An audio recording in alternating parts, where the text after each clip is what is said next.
Hoje vamos estudar os critérios de divisibilidade. Ou seja, como é que eu sei que eu consigo dividir um número por outro e o resto vai dar zero sem fazer a continha de dividir, sem montar o cálculo e resolver essa divisão? Para isso, nós usamos os critérios de divisibilidade ou regras de divisibilidade, que são algumas regras que nós podemos aplicar para saber se o resto dará zero. Então, a primeira regrinha, divisibilidade por 2. Como é que eu sei que eu consigo dividir um número por 2? Bom, se um número é par, ou seja, ele termina em 0, 2, 4, 6 ou 8, então ele dá para dividir por 2. Então, para dividir por 2, o número tem que ser par. Como é que eu sei que eu consigo dividir um número por 3 sem fazer o cálculo? Basta, por exemplo, 48, pegar os algarismos que formam o 48, ou seja, o 4 e o 8, e somar. Quanto que é 4 mais 8? 12. A soma 12 não tem na tabuada do 3? Ou seja, se isso ocorre, o meu número dá para dividir por 3. Vamos fazer outro exemplo. 54. Será que 54 dá para dividir por 3? Basta somar, 5 mais 4, 9. A soma dos algarismos não está na tabuada do 3? Sim. Se isso acontece, quer dizer que o 54 realmente dá para dividir por 3 e o resto vai dar zero, sem efetuar o cálculo. Efetuando o cálculo, eu consigo comprovar isso, que nós acabamos de aprender aqui. Então, se a soma dos algarismos, se a soma é um número divisível por 3, ou seja, está na tabuada do 3, então esse número também é divisível por 3. Como é que eu sei que eu consigo dividir um número, se eu consigo dividir um número por 5 e o resto vai dar zero? A regra é bem simples. Observando a tabuada do 5, os números, as suas respostas, os números terminam sempre em 0 ou 5. Então, essa é a minha regra. Para dar para dividir por 5, o número tem que terminar em 0 ou terminar em 5. Se ele termina em 0 ou termina em 5, lá na unidade, então esse número é divisível por 5. E por 6? Como é que eu sei que eu consigo pegar um número e dividir por 6 e o resto vai dar zero sem fazer a conta? Para ser divisível por 6, critério de divisibilidade por 6, tem que obedecer duas outras regras que nós já conhecemos. A de divisibilidade por 2 e a de divisibilidade por 3. Ou seja, para dividir por 6, o número tem que ser par, para poder dividir por 2.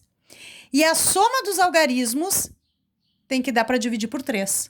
Se essas duas regras são obedecidas, o número dá para dividir por 6. Vamos ver um exemplo? 72. 72 é par? Sim. Ótimo. Uma das regras já foi. 72. A soma 7 mais 2 é 9. Essa soma 9 tá na tabuada do 3? Dá para dividir por 3? Sim. Então, quer dizer que esse número também dá para dividir por 3. As duas regras de divisibilidade por 2 e por 3 foram obedecidas aqui no número 72. Isso significa que o 72 dá para dividir por 6, porque essas duas regras foram obedecidas. Então, se o número é divisível tanto por 2 quanto por 3 ao mesmo tempo, então esse número é divisível por 6, certo? A regra do 6 depende da regra da divisibilidade por 2 e da divisibilidade por 3. A divisibilidade por 9. Como que eu sei que eu consigo dividir um número por 9 e o resto vai dar zero sem efetuar a conta? Bom, é semelhante à regra da divisibilidade por 3. Tenho que somar os algarismos. Então, no número 117, será que ele dá para dividir por 9? Então, soma 1 mais 1 mais 7. 1 mais 1 mais 7 é 9. A soma, que é 9, dá para dividir por 9. Está na tabuada do 9. Então, o 117 também dará para dividir por 9. Agora, observando este outro exemplo, 963. Somos algarismos, para ver se dá para dividir por 9. 9 mais 6 mais 3. 9 mais 6 mais 3 é 18. 18 tem na tabuada do 9. Então, 963 dá para dividir por 9 também. Então, se a soma dos algarismos de um número é divisível por 9, se a soma dá para dividir por 9, o número também dará. Bem semelhante à do 3. Como é que eu sei que eu consigo dividir um número por 10? Bom, é simples. Observem a tabuada do 10. Todos os números que estão na tabuada, são respostas da tabuada do 10, são múltiplos de 10, tem na unidade 0. Então, para dividir por 10, um número tem que terminar em 0. Então, se um número termina em 0, ele é divisível por 10.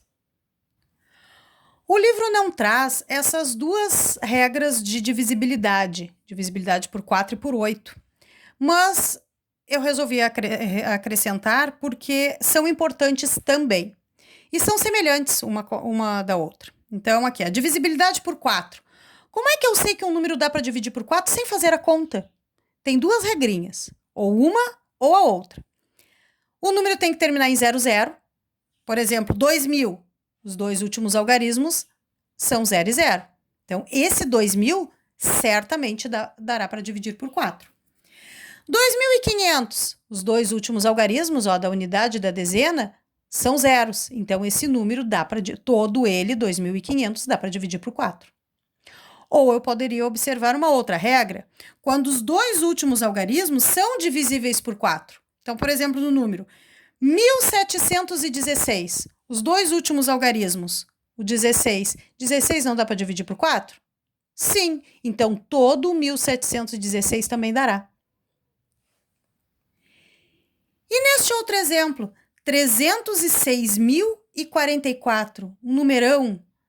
Mas observem, os dois últimos algarismos formam 44. 44 não dá para dividir por 4? Sim, então todo este número também dará. E o resto será 0. A divisibilidade por 8 é semelhante. Número termina em 0, 0 e 0. Agora são 3 zeros, diferente daqui que eram 2. Então, eu consigo dividir por 8 se ele terminar em 3 zeros. Por exemplo, 2.000. 2.000 termina em 3 zeros. Tem 3 zeros no final. Então, ele será dividido por 8 e o resto dará 0. 18.000. 18.000 é um número terminado em 3 zeros. Então, 18.000, certamente, quando eu dividir por 8, o resto dará 0. Ou ainda, a seguinte regra, os três últimos algarismos formam um número que seria divisível por 8. Então, 36.888. Olha os três últimos algarismos, 888. 888 é um número divisível por 8, então todo 36.888 também será. E este numerão, 197.200.016, os três últimos algarismos, embora tenha um 0 aqui, são divisíveis, formam um número que seria divisível por 8. Então, todo o número será divisível por 8 também.